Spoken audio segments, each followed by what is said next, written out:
Sorry about that.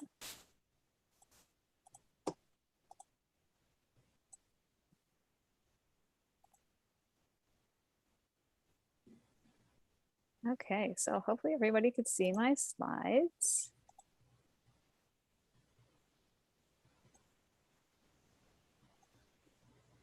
Okay, so our community, I want to start by doing a traditional land acknowledgement. Our community is filled with diverse stories, and we recognize that our story begins with the Indigenous people of this land. We acknowledge that we are broadcasting this lecture on lands that have been inhabited by Indigenous people for millennia, and we would like to honor the centuries of Indigenous people who walked on Turtle Island before us. My name's Kathleen Powell, and I'm the Curator Supervisor of Historical Services here at the St. Catharines Museum and Welland Canal Center. Welcome back to the lecture series. We hope that these lectures provide a bit of historical joy and also spark imagination and exploration of our city's rich history. If you're joining us for the first time, why not go back and view all the other lectures that have been presented in the last year? There are now over 20 lectures for you to enjoy. Just look for the playlist, Virtual Museum Lecture Series on our YouTube channel. We are also happy to announce that the lecture audio is being added to our podcast. VMLS via podcast will help to share the lectures with an even wider audience. So if you're new, you can catch up via podcast, or if you want to go back and listen to your favorite lecture again, it'll be there waiting for you in the coming weeks. As we dive into some exciting history tonight, please feel free to make use of the chat box to ask questions or send comments. We'll moderate them during, oh yeah, there we go. We'll moderate them during and at the end of the presentation. There's a slight delay in the broadcast, so if we miss your question, we'll get to it at the end of the presentation. As always, we have an exciting lineup for the fall series. I'm going to take this opportunity to remind you all to mark your calendars for the upcoming lectures, including on October 19th, Adrian will be presenting Canada's Game in the Garden City, which will explore historical narratives and living memory about hockey in St. Catharines, and what makes hockey so special and significant to so many in our community. I should note that if anyone has any fun memories or stories related to hockey in St. Catharines that they'd like to see included in the lecture, to please pass them along to Adrian very soon.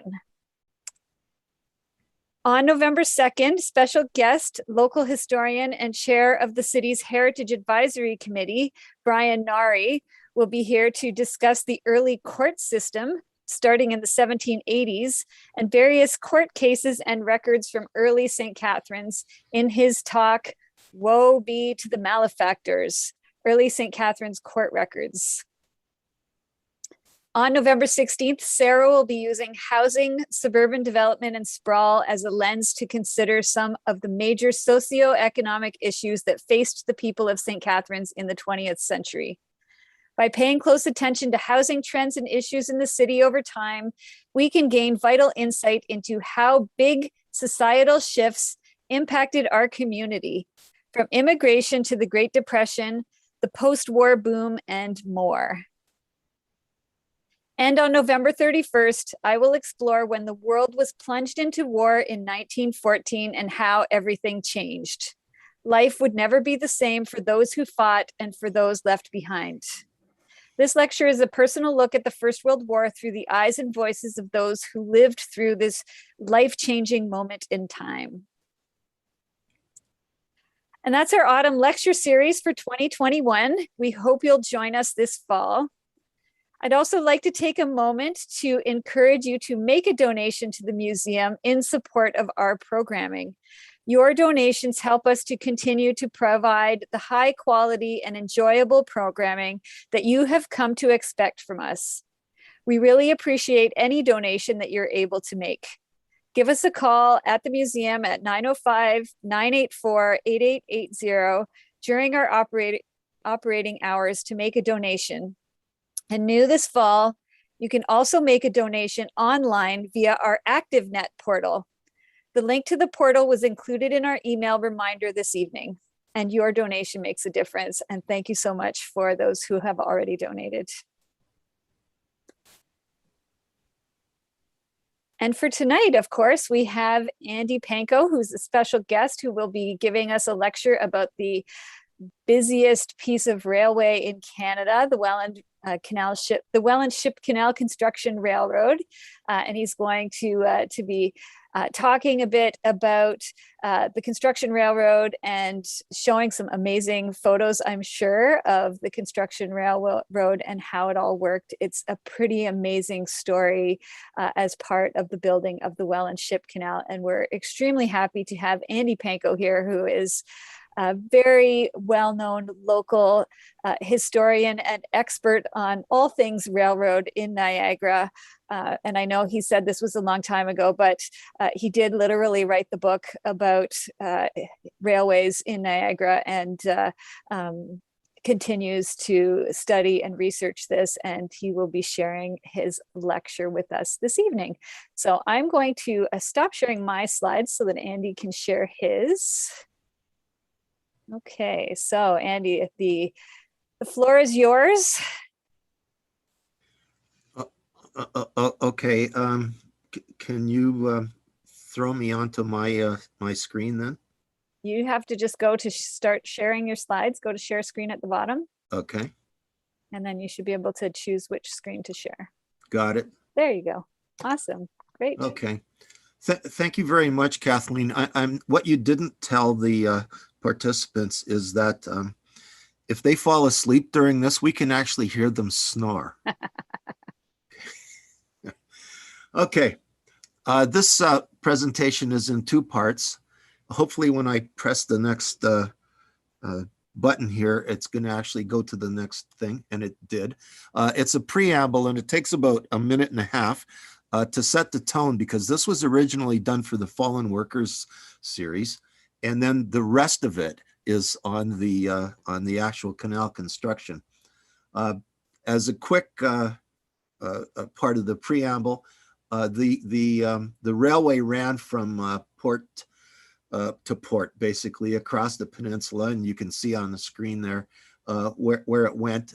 It bypassed, no, the new canal bypassed the old canal in Welland, obviously, but the rest of it's more or less in the same place.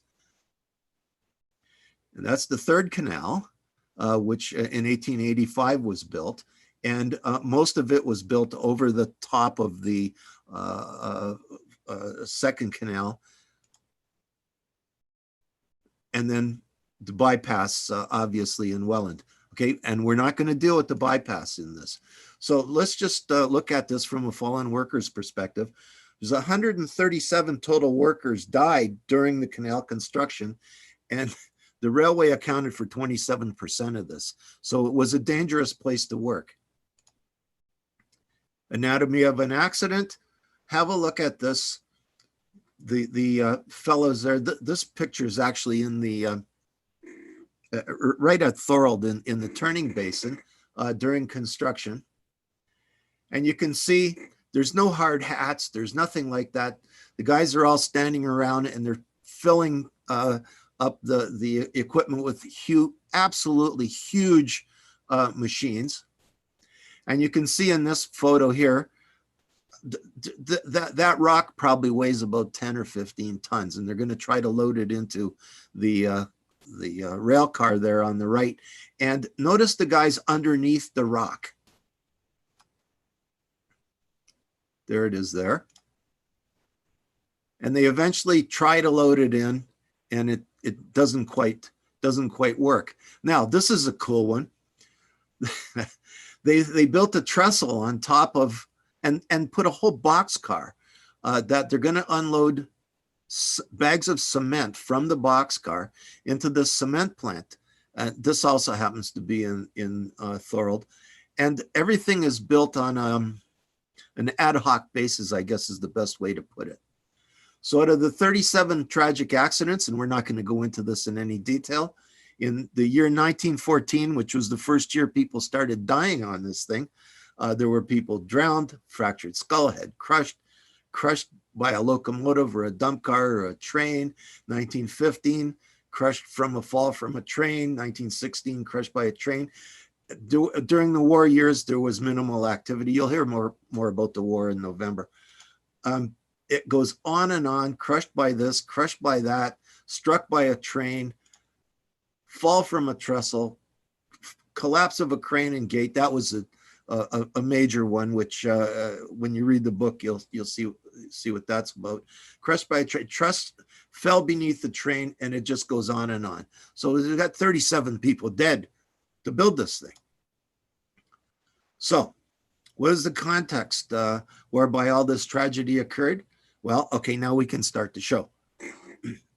Busiest railway in Canada.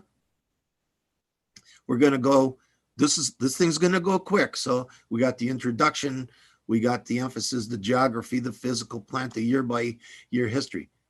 It's almost all gone, excepting the reminder of the tragic loss of life. The railway seems fictional. Let's face it, nobody thinks about this railway. You drive down Canal Road, well, we used to call it Canal Road, but I guess it's called Welland Canals Parkway now. Nothing remains to prove it was ever there except its product, the canal, and some photos and some maps, okay? So let's go through this. The construction railway was made for the Fourth Canal. It was operated by the Federal Department of Railways and Canals, and it was on behalf of the various sections of the canal, the contractors that did this. It was built between, well, in theory, it was built between 1913 and 1914. The main operating period, however, was between 1913 and 1930, and we'll get into that in a second. The main line was between Port Weller and the Stone Crusher in Meryton, which was 7.5 miles. There were spurs to Thorold and independent sections in Welland and Port Colborne.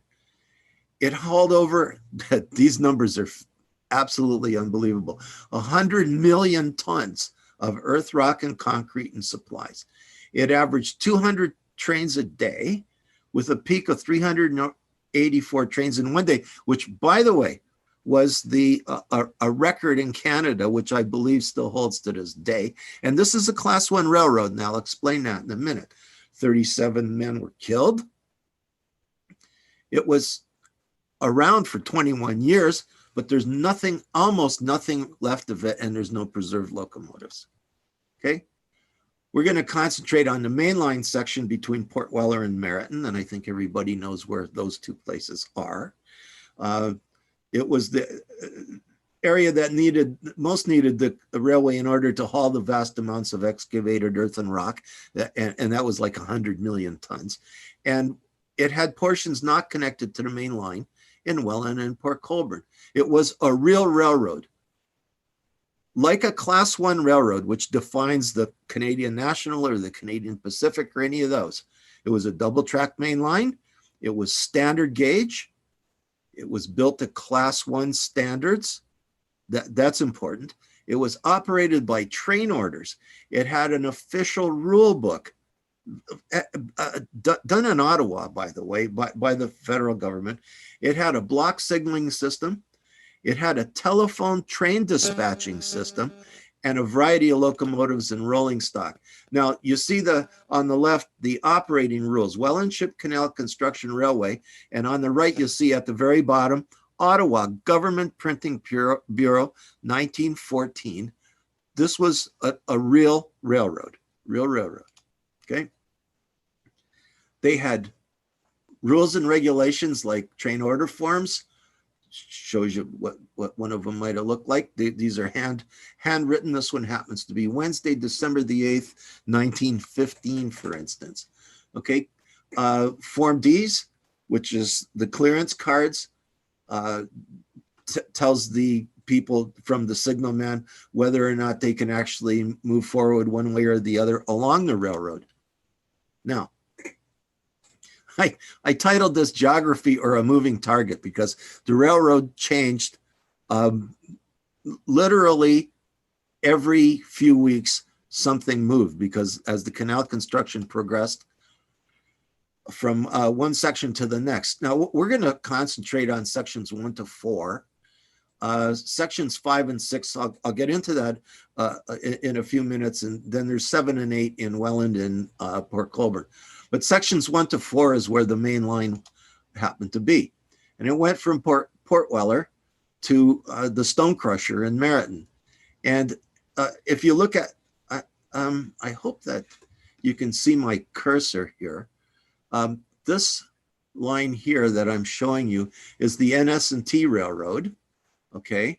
And down here, come down a bit, this is the current, that's the current Canadian National Railroad that you get your GO train on. So just so we have this in perspective. The red line obviously is the railroad we're talking about, and it comes out into 2 piers into Port Weller. And for the most part, it's along Welland Canals Parkway right now, and we'll get into that in a sec. Okay, so a moving target. Well, here we are digging at the, for the most part, the base of Lock 4. Okay, just about where the bridge is there between Thorold and Glendale Avenue. And this gives you an idea of building the locks. And you can see there was, hopefully you can see this. You notice the thickness of overburden here that had to be removed. And then obviously all of this rock had to be taken out as well. So in order we can definitely see your cursor, Andy, no worries about that. Oh, good, okay. So, okay, now, whoops. So now here we are at a couple of the locks have been built, and you've seen that they've laid railroad actually over one of the locks so that they can get to the other side of the canal. Now here we are at the very top. You can see Thorold's to the left, the Grand Trunk Railway, which was relocated because it happened to be exactly where this lock was. This is Lock 7. And then the Welland Canal Parkway, where the arrow points, Lock 7. The third canal is still in operation, obviously. And so we're facing north from the Hoover Street Bridge. Now that's the bridge that's at the the south end of Lock 7. Okay, so we're looking north towards St. Catharines here. And they're just in the midst of building this.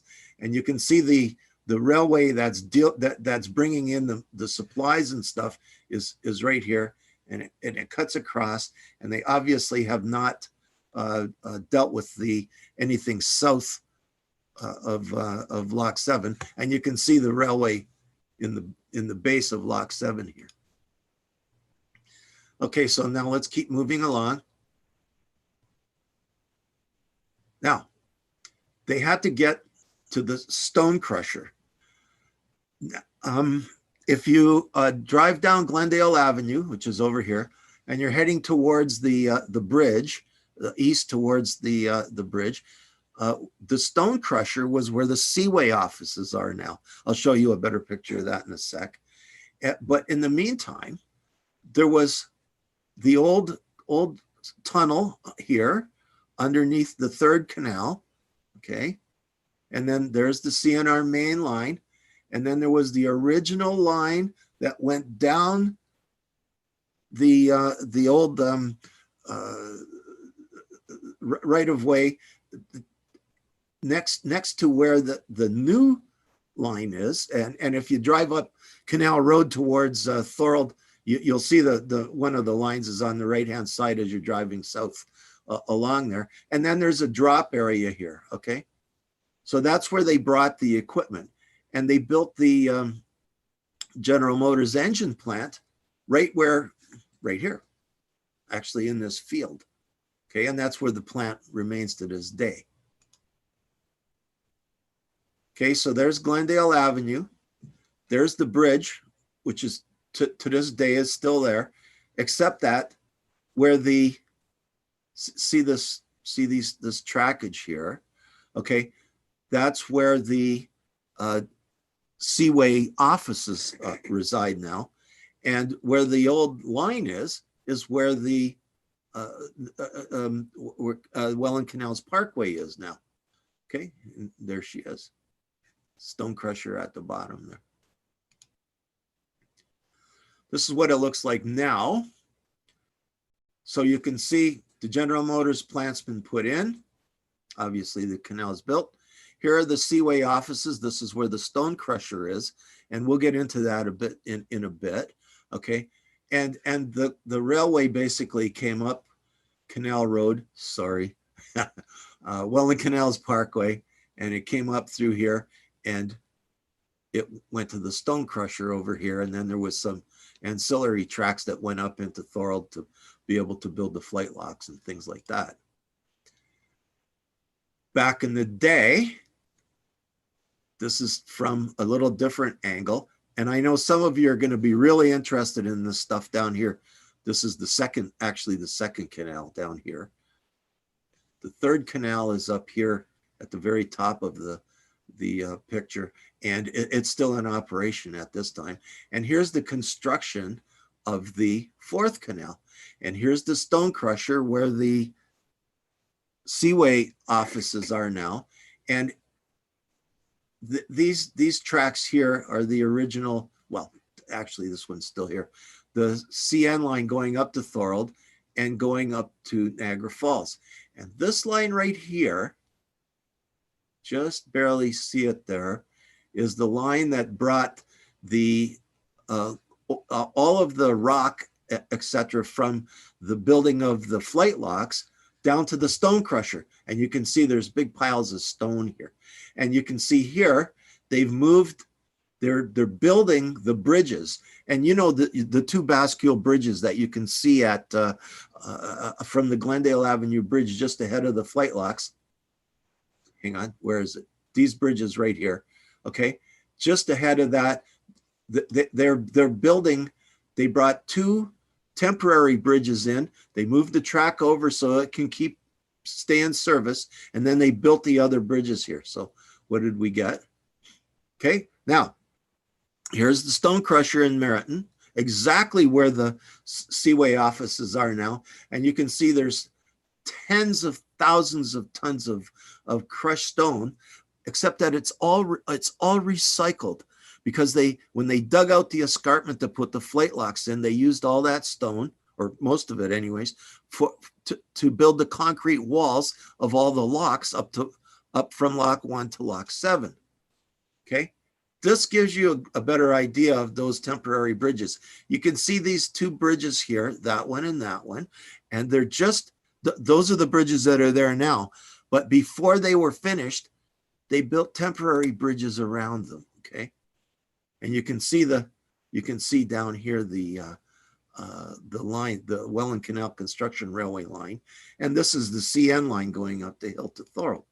Okay, and that's what they look like now. So you got Welland Canals Parkway, you got over here in the upper left-hand corner the Seaway offices, and here's the present-day CN line with the two bascule bridges that were built between 1914 and later, and that those temporary bridges that I mentioned were along here. They came over on this side, and then they reconnected back with the main line over here.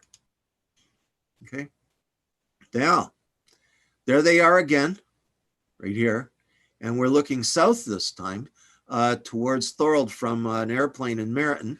Stone crushers over here on the right. Okay, the flight locks, which aren't completed at this time, and you can see the third canal here on the upper left-hand side.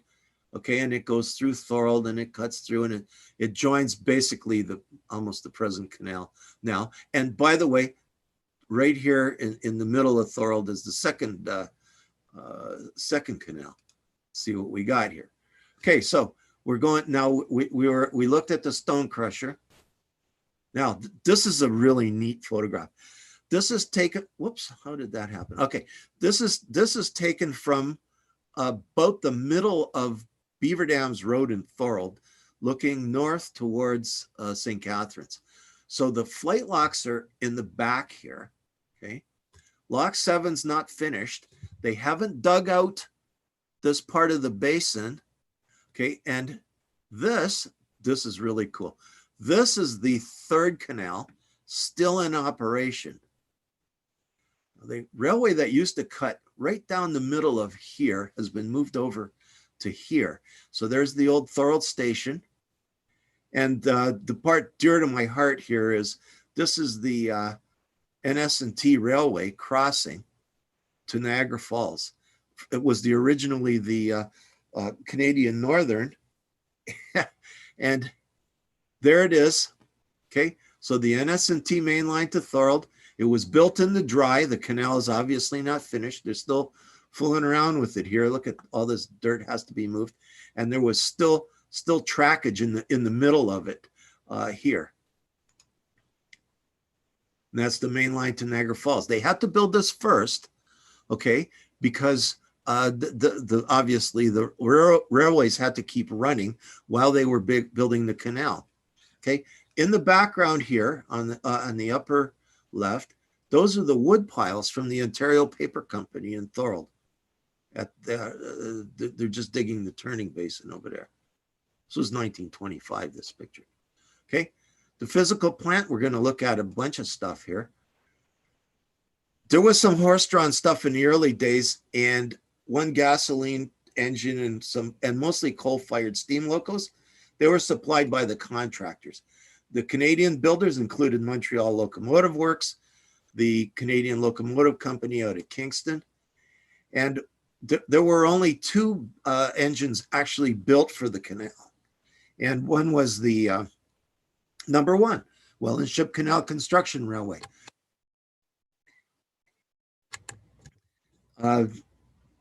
It was delivered in 1928, which was late because by then the canal was mostly done. We'll get into that in a second. The rest of the engines were supplied by the contractors, and they were mostly junk. This one's built by Manning Wardle in England. They were shipped over in order to take care of this project. Some Grand Trunk engines that were borrowed from the Grand Trunk before the Canadian National took it over. Grand Trunk was going bankrupt, so they had to deal with some of their locomotives. Notice the cab on this thing, it's kind of sagging down a bit. As I said, these things were rough locomotives, barely kept up, but it's what they needed at the time.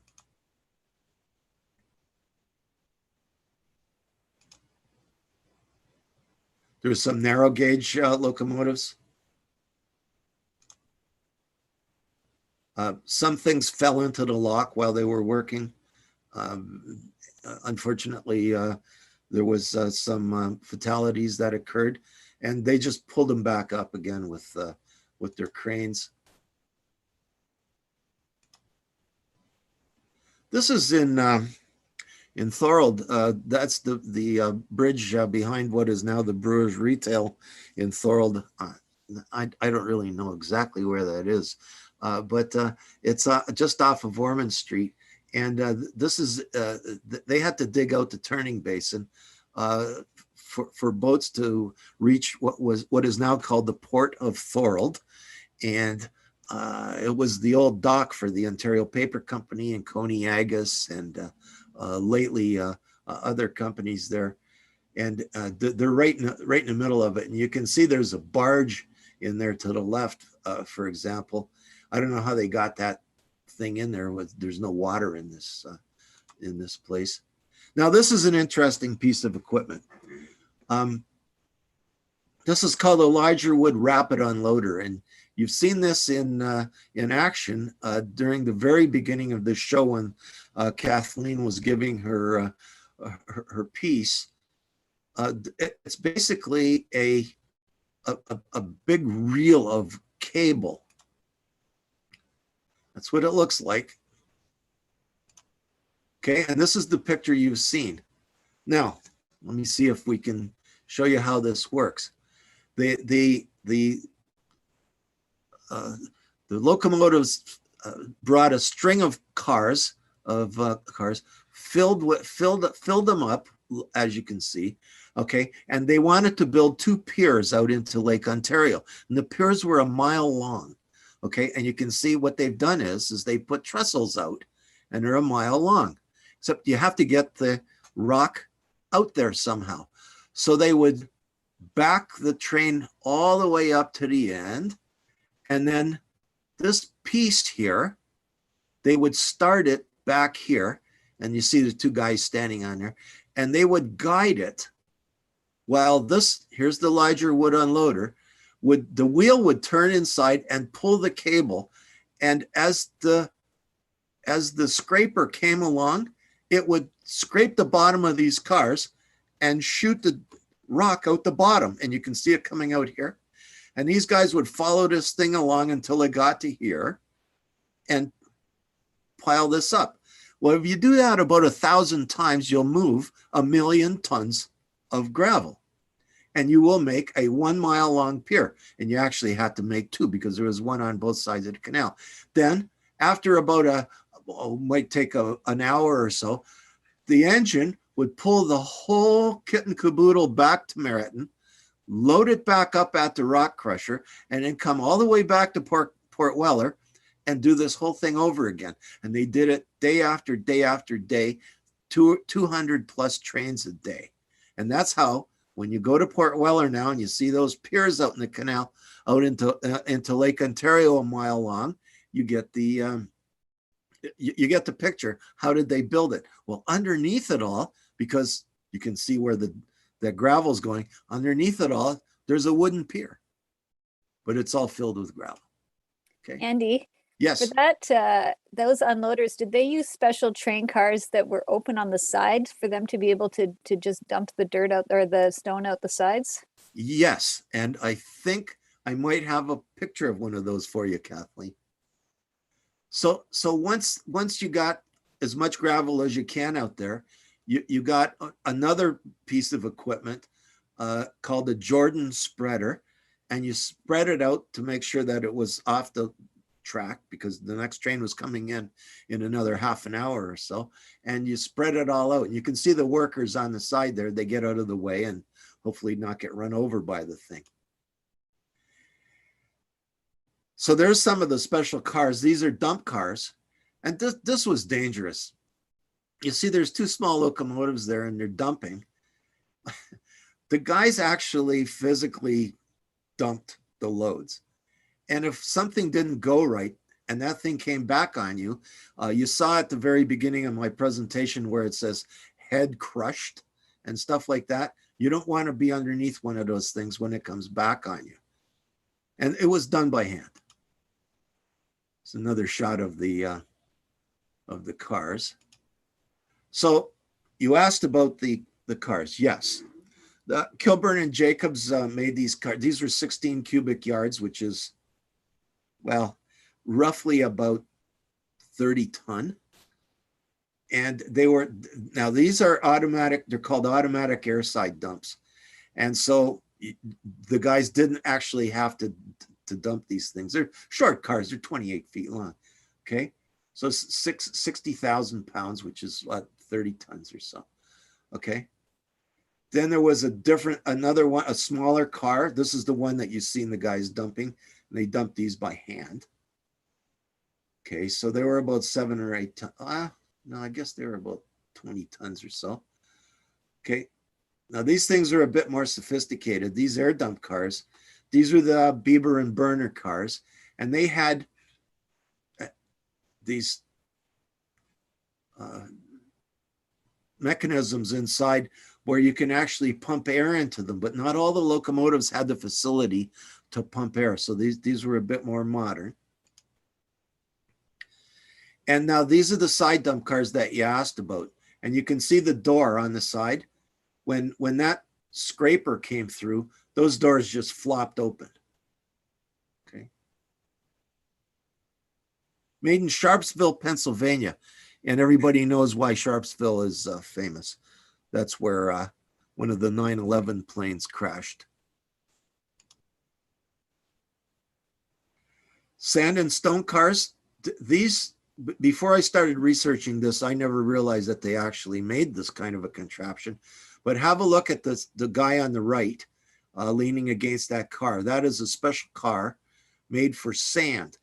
And they took the sand out of Port Weller and out of Niagara-on-the-Lake with the sand sucker, and they used it to make concrete. Okay, because they used hundreds of thousands of tons of, well, million tons of concrete, and they needed crushed stone, which they got from the stone crusher, and they needed sand and cement. And the cement came from elsewhere, but the sand came from Michigan Beach and from Niagara-on-the-Lake. And there you can see those special cars there at the back. And that's one of the English locomotives that were imported here specifically for building the railway. There's the cars there. The track was mainline standard gauge, 4 foot 8.5, the same as it is now. It was laid with 65-pound rail, which is basically streetcar rail that we would say now, but it was relayed later with 85-pound rail. By the way, in this area now, the rail's 100, 125, 130-pound rail. It's a lot heavier. Okay, we mentioned before that there was some horse activity, and some of the railway was narrow gauge. The standard gauge railways to the left, 4 foot 8.5. The railway, and you can see the high rail there, it's 85-pound. To the right is light rail, 3 foot gauge, and the horse is the motive power. I love this picture.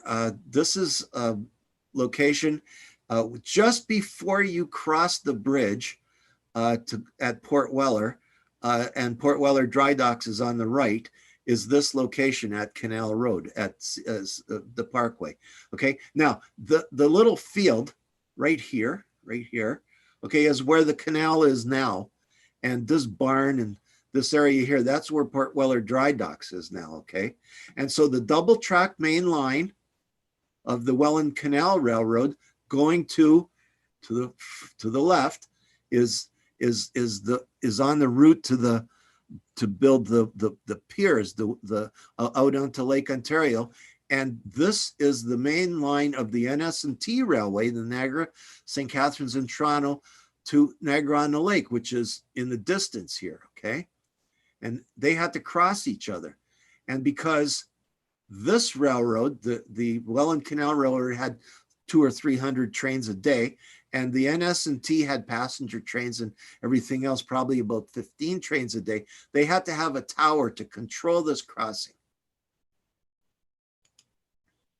So you can see here, this picture was taken about 1935. So the canal is in operation.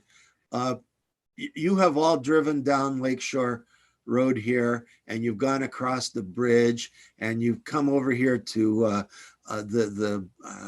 I don't know, there's a couple of good wineries over there, but you've come over there to the Port Weller Dry Docks, or you've driven up Canal Road, which in this particular case happens to be the Welland Canal Construction Railroad, and that tower resides right here. In this 1934 picture, it's still here. Okay, and you can see they've completed, by 34, they've completed the two. You can see where the trains used to be. This is where we had the picture of them throwing the stuff on either side and making these piers over here. So obviously there's lock one and the weirs and everything that control it. Okay.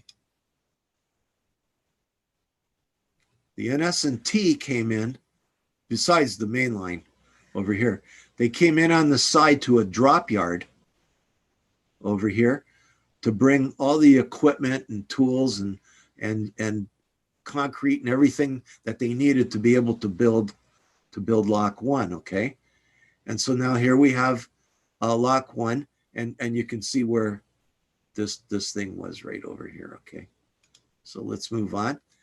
In this picture, I've blown it up, and I know it's hard to see, but it's not as clear as it should be. But here we have Lakeshore Road, the railway, which is now Welland Canals Parkway, and that's that tower we were looking at. Okay, the bridge is still here. These tracks are gone. They took the track off the bridge not that long ago. Okay, and we'll deal with this turnaround track a bit later. The other parts of the infrastructure, the railway office at Homer, which is at Homer Bridge, okay, in 1915. Now, let's go through this. We're going to go through this kind of quick. So building the canal year by year. From 1907 to 1912 was the planning, design, and engineering. And Port Weller is named after John Lang Weller. And he was the superintending engineer for the third Welland Canal. He became engineer in charge of the present canal. In 1912, and I want you to remember this slide. I'm going to come back to it in about 10 minutes. Best laid plans. Construction budget was $50 million. Okay, it's the equivalent to $2.1 billion in 2019, based on a year-over-year inflation rates from 1912. So remember that number, 50 million. The start date was 1913, and the anticipated completion date was 1918. So 5 years. So 10 million bucks a year. In 1913, we're going to tell you how it really happened. Contractors brought in materials. There was a lot of excitement in Thorold. The Thorold Post reported the hugest, that's a word, by the way, the hugest engineering undertaking which the history of Canada has witnessed was in full swing. And if it was in the paper, especially the Thorold Post, it must be right. So hugest is a word. Okay. And here's in Thorold. You have to actually be from Thorold to understand where this is. If you know where the Seafarers Union Hall is, which is now right here, you can see the NS&T. Where do we got? Chapel Street, Welland Street, Carlton Street, Ormond Street. So, you know, Thorold High, you know, and all that stuff. And it came in here, and this was their drop yard. And this is where they brought all this equipment, because it was owned by the Dominion of Canada. And this was where they dropped the equipment to be able to build the flight locks over here, okay? Okay, and then in Port Weller, the harbor of the new waterway, it was connected to the main lines of the railway. And I showed you this already, and you can see another drop yard over here in Port Weller.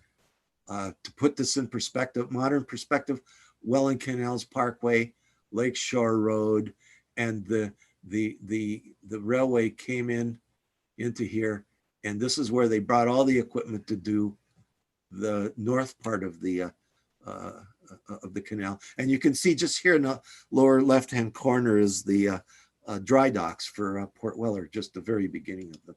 Okay. By December of 1913, now they didn't start building the canal yet, the Thorold Post reported construction railways are run in all directions, mile of it. And everything from Peters Street and Wellington Street was not only a major equipment and supply drop, but also the future site of Lock 7, just to the north, the flight locks. Okay, so they built a railway first because it had to be in place in order to be able to dig the canal. Okay, in 14 and into 1915, double track swing bridge was built near Lock 3, and I'll explain that in a minute. There was grading and ballasting of the line. Now, if you're familiar with the museum, you will know where this is. And so here we have Lock 3, okay? The museum is situated just about here. This, which was the double track railroad, is now Welland Canals Parkway, and it crossed the canal. You're wondering when you drive south, when you pull out of the museum and you turn south towards Glendale Avenue, it goes in a big curve, and that's because they had to cross the third canal right here at 90 degrees in order to make this bridge as short as possible.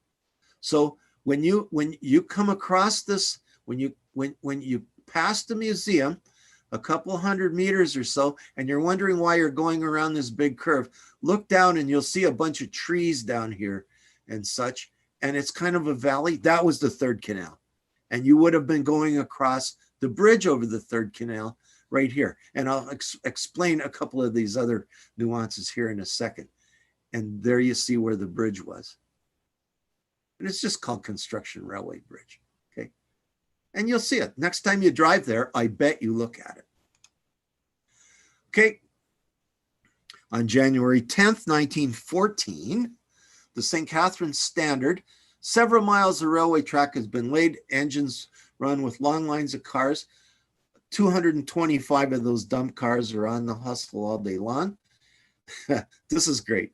The first thing that strikes the visitor to Port Weller is the immense piles of ties and steel rails in the government storage yard. To the uninitiated, there looks to be enough to build a transcontinental railway. And there they are working on it.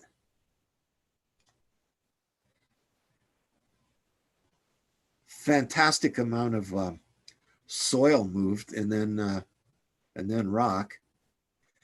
Here they are. This is the bottom of Lock 4. So when you leave Glendale Avenue and you're driving up Canal Road up to Thorold, and you're by Lock 4, this is what it looked like digging her out. You finally get up the hill to approximately to Lock 7. This is August 15th, 1914. Now, I told you that we need a humongous amount of sand to be able to do this. So here are the dredges doing double duty.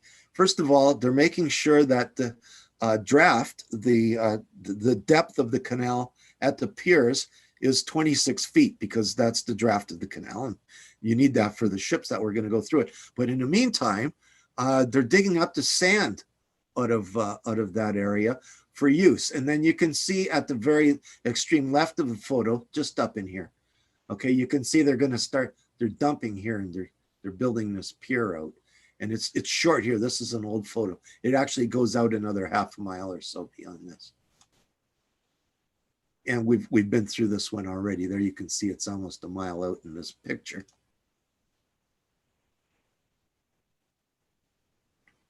It's a bit different than how it looks now.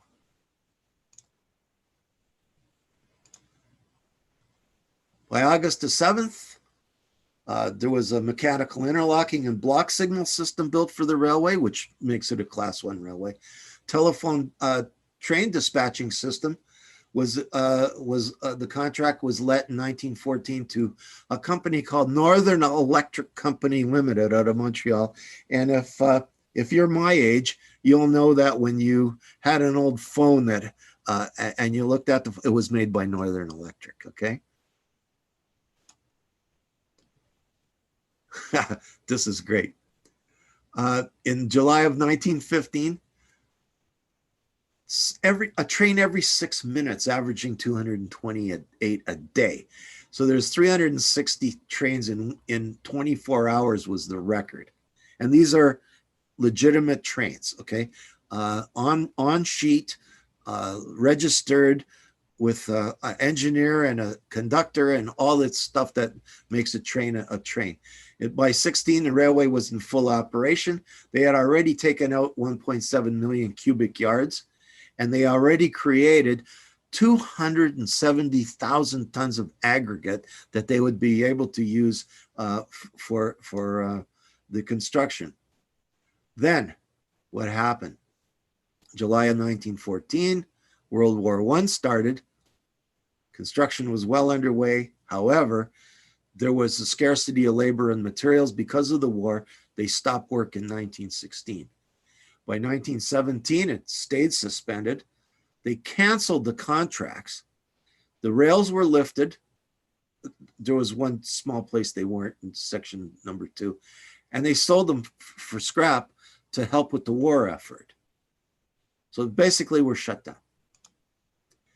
The war ended, but in 1918, obviously, but the work just stopped. So then they decided to let new contracts. It was, for the most part, a relief effort for returning soldiers. There was no real hurry to get the canal dug at that time. Labor troubles started. The workers went on strike and they shut it down. And they wouldn't reopen until 1920. Now, we're going to take a quick look at some of the things that happened during that time period. Okay, here's Lock 3 again. And the museum sits just about here. What started happening is that after they dug this piece out here, where you see it says sheet piling, after they dug this piece out for Lock 3, you can see this is the old bed of 10 Mile Creek. And basically the canal was built in the base of 10 Mile Creek. The third canal sits up here, and I explained that already. That's why you see that depression across from the, what's this here, a beach volleyball court or something like that. Now these things here, it says slide, slide, crack, shovel cut, slide. Where the museum is right now, and especially the parking lot of the museum, was sliding into the hole they dug here, because this location here, very unstable. Next time you're parked at the museum, lock your car. So the original location of the railway came here, which would have been just in the very, probably the front door of the museum. And it kept sliding into the depression here of what would become the canal. So they moved in 1919 the location of the construction railway to where the canal road, where the Welland Canals Parkway is now. Okay, and you can see it here. So here's the museum. There's Lock 3. The original line came down here in front of the museum and came along here, along this, what's now a road, and came out this way. This all slid into the depression that became Lock 3 and part of the Weir, here part of the Klondike, okay? And that the old canal, I put 2 yellow lines here. You see these yellow lines? That's the third canal. And when you, whoops, hey, where are you going? Let's go back. Trying to do something here. Okay. The bridge would have been right here, and the old canal was here.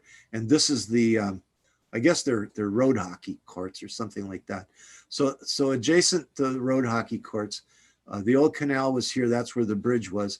This stuff all slid into here, and they put sheet piling along here to keep this from sliding into here. Okay. By 1920, mostly maintenance of the railway line. There was no construction. And then they restarted the crusher in 21. It was a mild winter. They worked through the winter. Now, the Queenston Chippewa Hydro Canal was finished that year. And there was a whole bunch of men that knew how to work on canals. And the materials were available again. And so they came over to the Welland Canal. Now, you see, the Hydro Canal was important because it was Ontario Hydro, and it had it was meaningful, whereas the Welland Ship Canal was not really. So the Hydro guys came over. They were down to 129 trains a day on the Welland Canal. Between 22 and 24, everything seemed to be running smoothly. And on October 27th, 1924, they registered 315 trains in one day, hence the busiest railroad in Canada. Okay. The stone crusher was doing 2,000 tons per 10-hour day in Meriton. There you see it there. The rock coming in was washed. That photo, that's 300,000 tons of crushed rock. They used that crushed rock for the flight locks.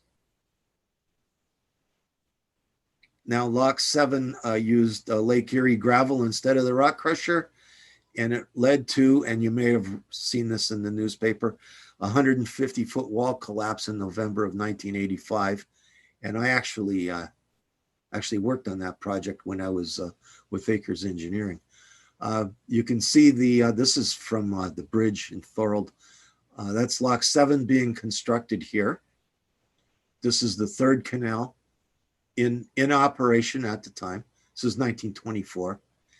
And this is Chapel Street, just in here, and then it goes down a hill, and you can see where the flight locks are down here.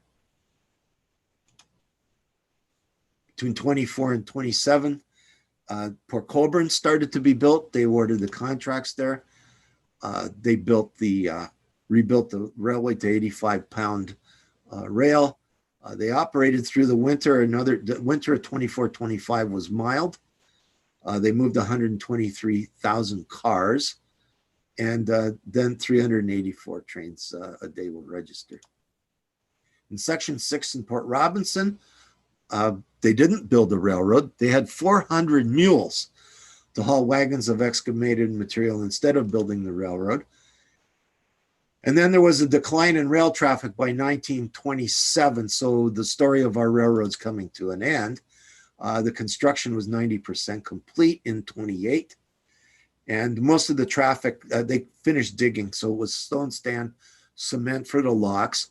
And then they started dismantling switches and track work that were no longer needed. Between 29 and 34, well, first of all, the canal was completed in 1930.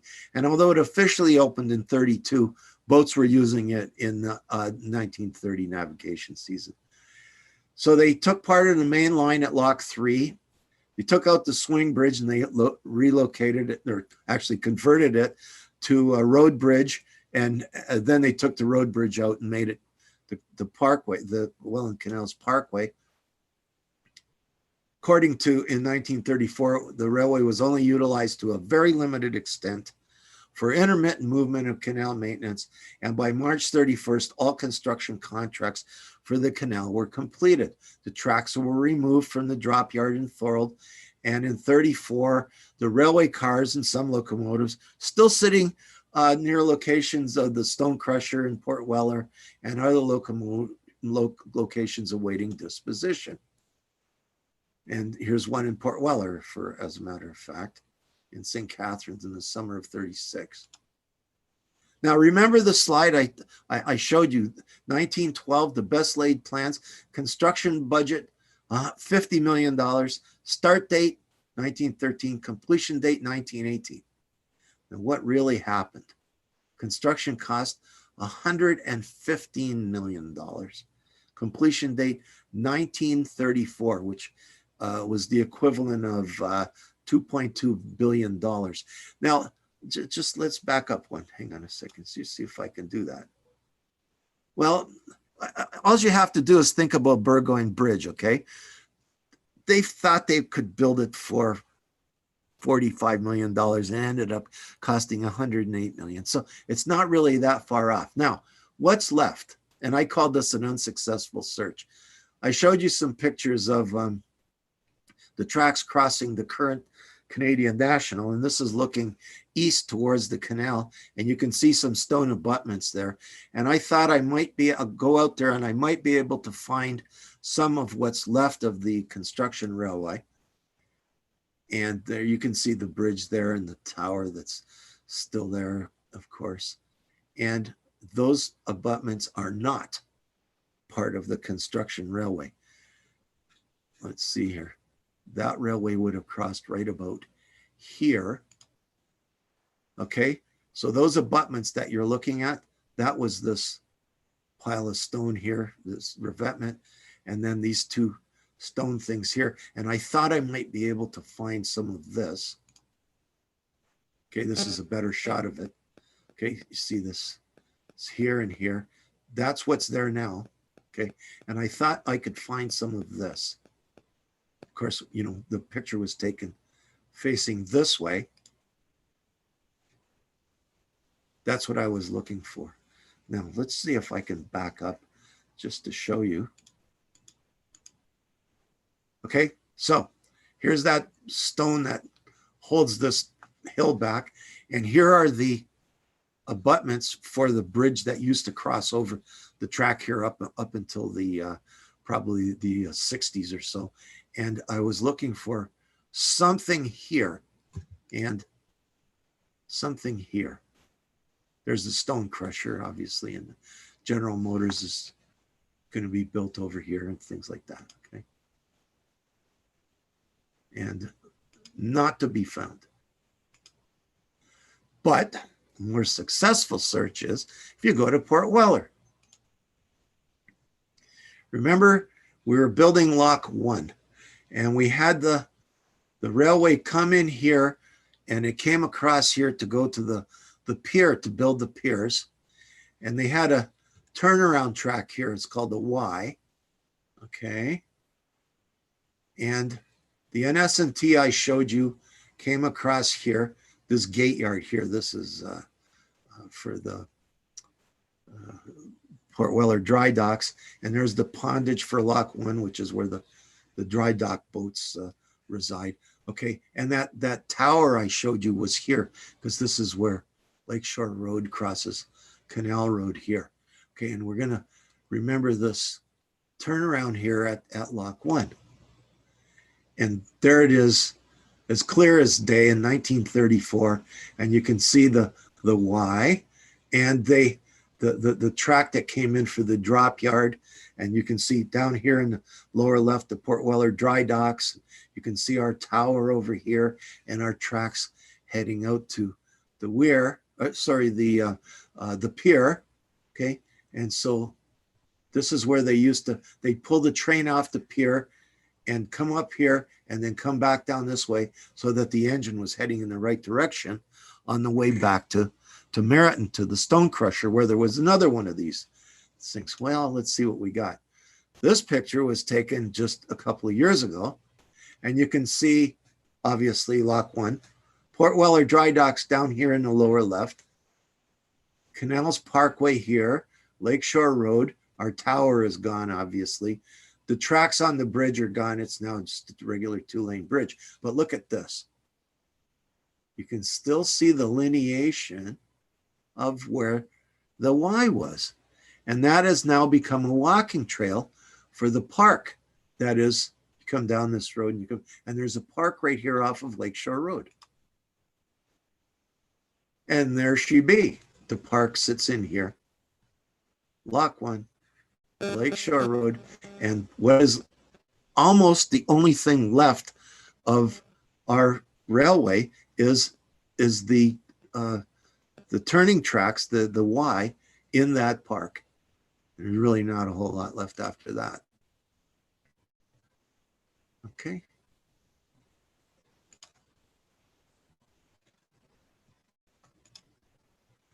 This whole thing that I did is dedicated to the memories of the fallen workers. Took a bit of time to do this, plus the chapter in the book. And most of it's original research, which I'm not usually used to doing. I usually steal other people's stuff. So anyways, dedicated to the memory of the fallen workers. That's the end. And if there are questions or comments or anything else, I'd be happy to do my best to answer them. That is great, Andy. Thank you so much for this presentation. It was a great lecture, super interesting. And so I'm just going to remind our viewers, if you have any questions or comments for Andy, please post them in the chat box now. There's a bit of a lag on the chat box. So in the meantime, while we wait for further questions and comments, I'm going to just change the slide to my PowerPoint again.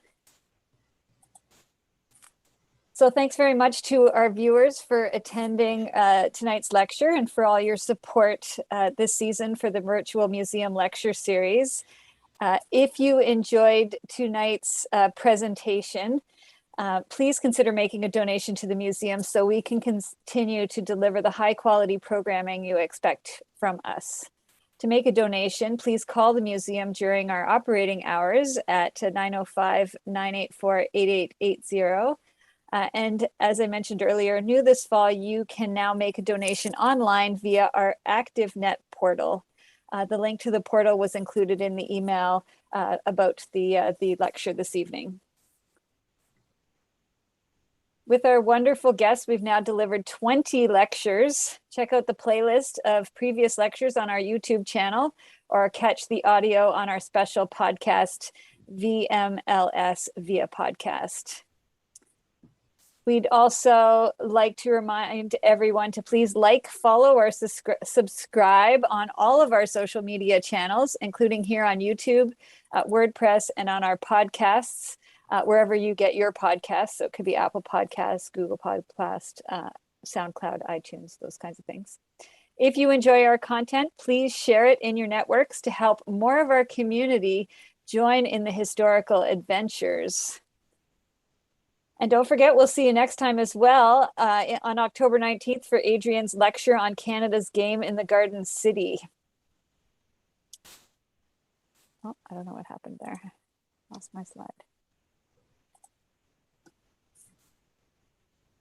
And I just want to mention that the virtual lecture series is produced by the St. Catharines Museum and Welland Canal Sitter in the city of St. Catharines. And so now let's take questions and comments. Andy, there were tons of great questions and comments throughout this. So let me go back to the chat box so that I can share them with you. Lots of people saying how great the presentation was. The photos were amazing. I totally agree. The photos are just amazing to look at. And you did a really great job of showing us, where those things are if people were having a difficulty navigating. The question is, why are there different types of bridges along the Welland Canal and not all of the same type? I asked that question too. It had to do with when they were built. Some of the bridges were designed in around 1910-ish to be installed shortly after, as the canal was being built in the teens, and some of the bridges weren't actually built until about 1928, especially in Port Colborne, for instance. Now, Dominion Bridge in Hamilton built the temporary bridges over Lock 4 for the railway, and they would have been built in 1913, 14 in the dry. Like there was no hole underneath. They just built them over dirt and then dug the hole underneath. And they did the same thing in Thorold and in in Welland, in Dane City, for instance. Then the new bridges that are there now that we see, they weren't built until probably 1928 or 29. So we're looking at a 20-year lag in time frame. The part that bothers me is that the busiest bridge is Glendale Avenue, and it's really narrow. And when General Motors lets out, you gotta stay to the right, okay? but then you go over the bridge in Allenburg, for instance, or Main Street in Welland, and the bridge is 25 feet wide, because at the time, the Glendale Avenue Bridge connected farms to farms, basically. Okay, now there's a bridge missing. I actually have the plans for it. Between Glendale Avenue and Thorold, another one of those lift bridges was supposed to be put in, and they canceled it. It was going to be St. David's Road crossing the canal there, and they canceled it. Now, the other one is, and I didn't show it in the show tonight because this was on railways, but there was another bridge, I think it was at Carlton Street, and they built the abutments for it, and they were still there about 10 years ago, and they dug them out. And so there was going to be another bridge between, what would that be, Lock 2 and Lock 3, I guess, on the north of the Skyway. And the abutments were there, and then they dug them out. So that bridge, it got canceled as well. Hence the reason why the bridges are numbered 1 to whatever, but there's no 3 and there's no 6. It's as they were going into construction and running out of money, they just canceled the bridges. Right. That's great. I agree with you about Glendale. I cross that bridge every day, and now a lot of garbage trucks cross over that bridge for some reason, and because the garbage for some reason, no, they're coming to my house to get garbage. They're parked just down the road on Glendale, and when you're crossing the bridge at the same time as a garbage truck, it's pretty tight. It's narrow, no question. It definitely is.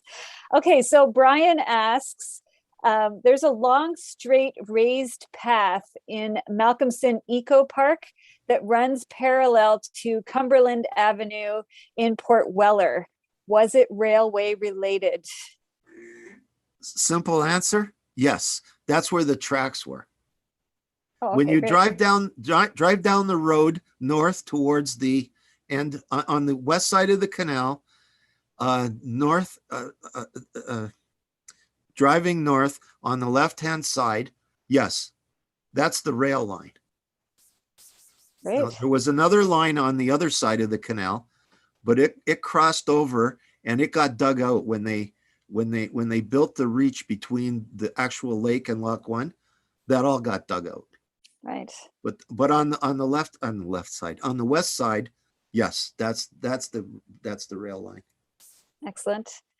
Pamela mentions that a man was crushed at Bridge 5 by the weights when he was painting.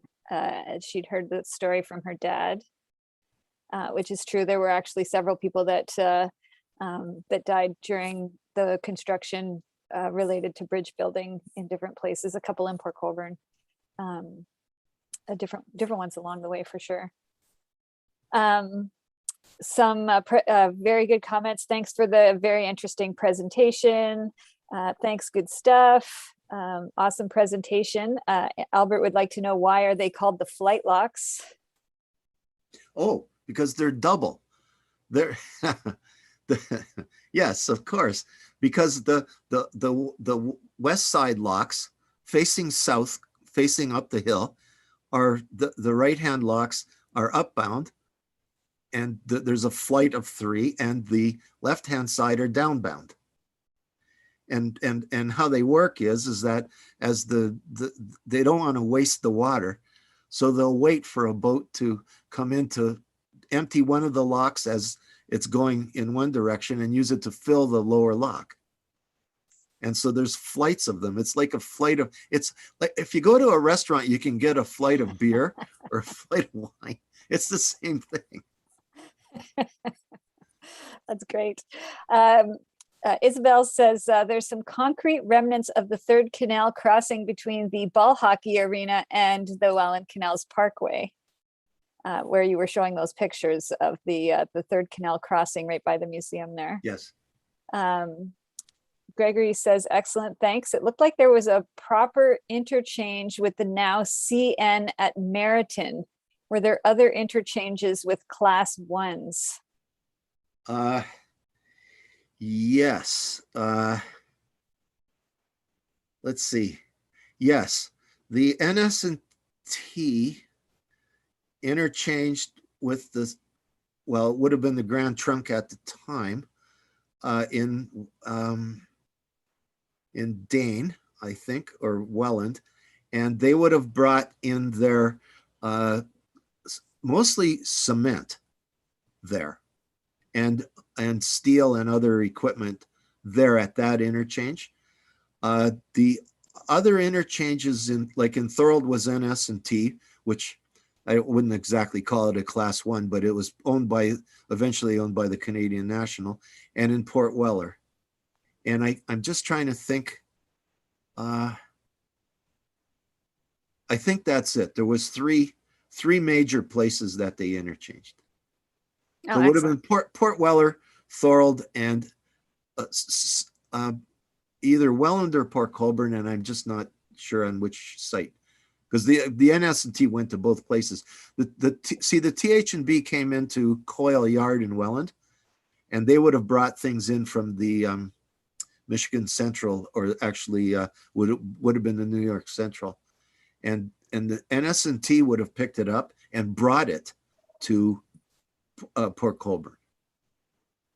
Right there at where's the bridge at Prince Charles Drive? Yeah. Okay, that's where the interchange was in Welland. Yeah. Oh, great. A few more great excellent presentation, lots of great comments from that perspective. And I have one final question for you that I was thinking about while we were going through this presentation. Some of those pictures, the tracks look pretty rickety in my mind. They don't look like they're very well laid in some spots, especially the ones that are the narrow gauge that have the horse-drawn dump carts. And I'm wondering if there was any instances of the track just kind of collapsing in on itself because it wasn't well built, or is that just me imagining that it's not as well built as it actually was? No, well, yeah, probably every day. Keep in mind that the horse-drawn picture you saw, that's high-speed rail. That horse moves at about 1 mile an hour. Okay, but seriously, a lot of the pictures that you saw, especially in the turning basin in Thorold, and in some of the places between Lock 7 and Lock probably 6, those tracks were only where they were, maybe for a week. That's it. And then they got moved. I see. Okay. And then they were moved, and they were moved by hand. So they, instead of taking the rail up and moving the ties, they would keep everything spiked down, get a whole bunch of guys with a bunch of crowbars, and just move the track over a few feet because they had to dig that part out. And when you move it by hand, it doesn't, it looks terrible, but it only has to hold trains moving at 1 or 2 miles an hour for a week or two, and then they're just going to move it again. Right. Yeah. Yeah. It's amazing how easily they were able to move this construction railway around when you think about how complicated it seems to move railway tracks around currently. well, yeah, it used to be back in the 70s. It was the nomenclature was that, well, if you want to build a railroad, it's $1 million a mile. Well, if you look at what Go Transit's doing now, it's $10 million a mile. Oh my goodness. So it's a bit different than the $50 that it took to build a mile of railroad back then. Oh, we do have another question. How was sand transported from Niagara-on-the-Lake to the canal? Was that by rail from Niagara-on-the-Lake or by boat to Port Weller and then rail to where it was needed? It was probably by boat. The sand suckers would come to Port Weller and then offload it one way or another onto the rail cars. Because otherwise they would have had to go to Queenston, onto Queenston Dock, load it onto the railway there, and bring it all the way back up to Niagara-on-the-Lake or down to Michigan Central, and then all the way to Port Weller, and then all the way to where they needed it. Otherwise, the boat would just pull up its sucker, go to Port Weller, dump it in a rail car, and that's all she wrote. Excellent. Well, thank you so much, Andy, for joining us this month on our virtual lecture. We really appreciate it. It was amazing, really great presentation. And thanks so much for being with us. And hopefully we will have you back again soon to talk about some other railway related things. I appreciate the opportunity and the comments and the questions. I really do. All right. Have a great night. You too. Thank you.